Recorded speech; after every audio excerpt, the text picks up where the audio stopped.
Buenos días, estudiantes. El siguiente video es una pequeña introducción que va a ser vamos a hablar de la velocidad de reacción, que estudia la rapidez con la que se da una reacción en el tiempo, donde se produce una variación en la concentración de los reactivos o productos en un determinado tiempo. En esta gráfica podemos observar que inicialmente se ve una alta concentración de partículas del reactivo A y etapa por etapa lo que va pasando en esta reacción en el transcurso del tiempo. Al final podemos observar que existe una alta concentración de partículas de B e incluso no se ve la presencia del reactivo A y, pues, el tiempo transcurrido durante la reacción.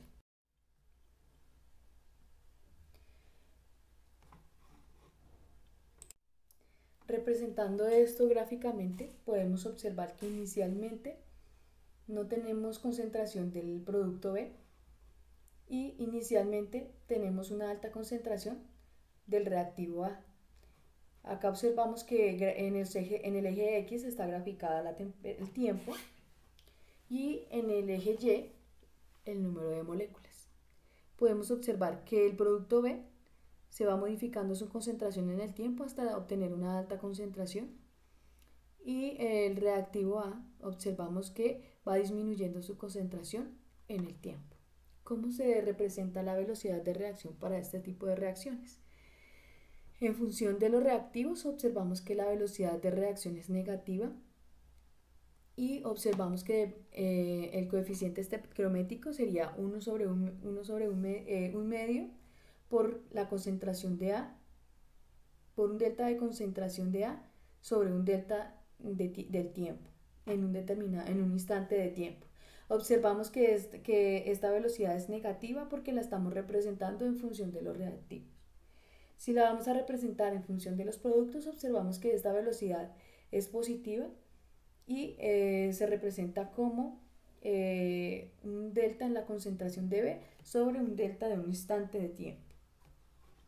Para este caso, reacciones, donde tenemos más de dos reactivos, observamos que igualmente la velocidad de la reacción se puede representar en función de cualquiera uno de sus reactivos, negativa y multiplicada por su coeficiente estequiométrico, y en función de los productos, que sería positiva en función de los productos por un delta de concentración de cada uno de los productos en un delta de un instante de tiempo.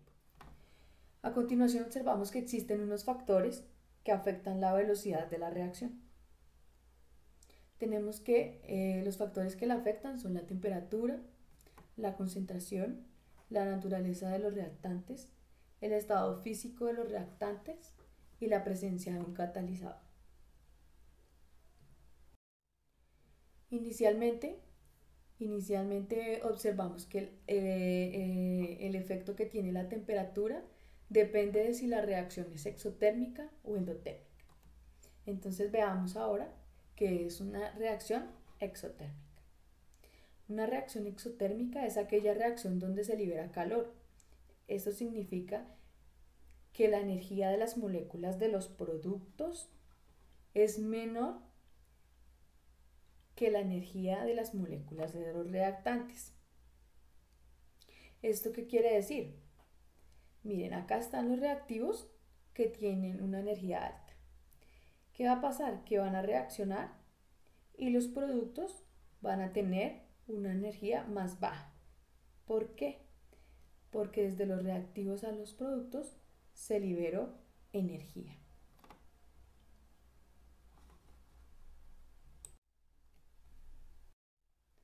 Para las reacciones endotérmicas son aquellas que absorben energía en forma de calor. En las reacciones endotérmicas los productos tienen más energía que los reactivos. Entonces, ¿cómo se ve esto? Hay unos reactivos que tienen poca energía, yo le aporto energía de algún modo, se da la reacción y se liberan unos productos que tienen más energía. ¿Por qué? Pues porque yo le estoy aportando energía de alguna manera. ¿Eso dónde se ve? ¿Qué ejemplo podemos tener de eso? Diariamente lo podemos ver en la cocina cuando vamos a realizar algún producto. Para que se dé la reacción necesitamos aportarle calor para obtener los productos. Otro factor que podemos observar que afecta la velocidad de la reacción es la concentración. A mayor concentración, más posibilidad de colisiones efectivas. ¿Esto qué quiere decir? Que es una colisión efectiva. Que tenemos la presencia de un reactivo A y un reactivo B. Ellos chocan para darse la reacción química. Y observamos que después de realizar la colisión eficaz, donde sí hubo reacción química, observamos que se da el producto B y el producto C. C y D. Cuando no existe reacción química, será una colisión ineficaz y observamos el reactivo A más el reactivo B. Efectivamente, pues se va a dar la colisión, pero si no hay una colisión efectiva, entonces observamos que se rechaza el reactivo A y siguen existiendo pues los reactivos de la reacción inicial. Entonces no se da la reacción química. Otro factor que afecta la velocidad de la reacción es la naturaleza de los reactantes. Cuando la reacción implica el rompimiento de los enlaces covalentes, será generalmente más lenta que cuando ocurre entre partículas que se encuentran con enlaces iónicos. Es decir, que los enlaces iónicos son más fáciles de romper y facilitan la reacción química. El estado físico de los reactantes. Las reacciones homogéneas entre gases o entre sustancias disueltas suceden generalmente con mayor rapidez que si estuvieran en estado sólido. ¿Por qué? Porque requieren el rompimiento de la partícula. Otro factor que afecta la velocidad de la reacción es la presencia de un catalizador.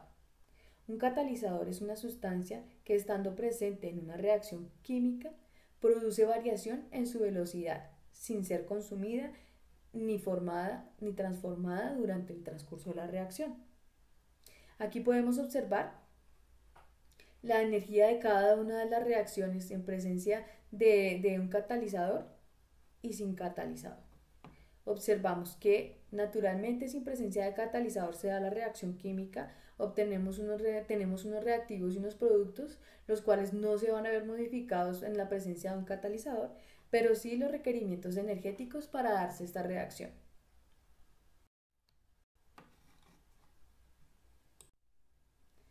Bueno, a continuación veremos las leyes de la velocidad de reacción. Uno de los métodos para estudiar el efecto de la concentración de reactivos sobre la velocidad de reacción consiste en determinar la dependencia de la velocidad inicial de reacción con las concentraciones de los reactivos. Ahora bien, siempre la ley de la velocidad de la rapidez está determinada por la concentración de los reactivos. La velocidad de la reacción está dada en unidades de mol por segundo. Los valores de X y Y son los denominados órdenes de reacción parcial, que al igual que K se determinan experimentalmente. Al sumar los órdenes X más Y, se obtiene el orden global de la reacción.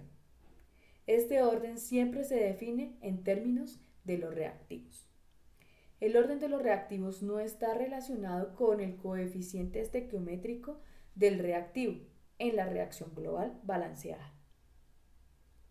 Entonces, en este caso, podemos observar que para una reacción de primer orden, la velocidad de reacción está dada para una reacción simple como esta. La velocidad de reacción está dada por un delta de concentración menos un delta de concentración del reactivo A en un delta de tiempo. Esta reacción de primer orden es la reacción que depende de la concentración de un reactivo elevado a la primera potencia. Eso quiere decir reacción de primer orden. Entonces, por la ley de la rapidez de la reacción, vemos que la velocidad está dada por una constante de reacción por por la concentración del reactivo A. Es decir, si igualamos estas dos velocidades, observamos que el delta de la concentración de A sobre el delta de tiempo es igual a la constante por la concentración del reactivo A. Si convertimos dicha igualdad en diferencial y luego integrándola, podemos observar la representación lineal de la ecuación de primer orden. Gracias a las matemáticas podemos observar los puntos de corte y su comparativo con la ecuación de una línea recta. Para una ecuación de segundo orden, una reacción depende de la concentración de un reactivo elevado a la potencia 2. ¿Qué quiere decir esto? Como ya lo habíamos hablado, el orden global de la reacción no depende del coeficiente estequiométrico de la reacción, sino que se determina experimentalmente. Entonces, observamos que la velocidad de la reacción en un instante de tiempo va a ser igual, y para determinar el orden de la reacción observamos que la velocidad está dada por K multiplicado por la concentración del reactivo A elevado a la potencia 2. Igualando estas dos velocidades, realizando esta ecuación como un diferencial e integrando, observamos que tenemos la ecuación lineal de la reacción de segundo orden. Gracias a las matemáticas podemos observar su comparativo con la ecuación de una línea recta. La reacción de orden cero, como ya les indiqué, el orden se determina experimentalmente. Tenemos la misma ecuación de la velocidad de reacción en un instante de tiempo. Realizamos la igualdad de estas dos velocidades y observamos que la velocidad de reacción es igual a una constante. Integrando esta ecuación, observamos la ecuación lineal para la representación de la reacción de orden cero de una reacción química. Y vemos su comparativo con una ecuación de una línea recta. Bueno, estudiantes, espero que este video sea de gran ayuda para ustedes y que les sirva para realizar los ejercicios que están planteados. Esperamos que nos contacten por cualquiera de los medios ya colocados en la plataforma para poder ayudarles a llevar a feliz término este curso de Físico-Química Ambiental. Gracias.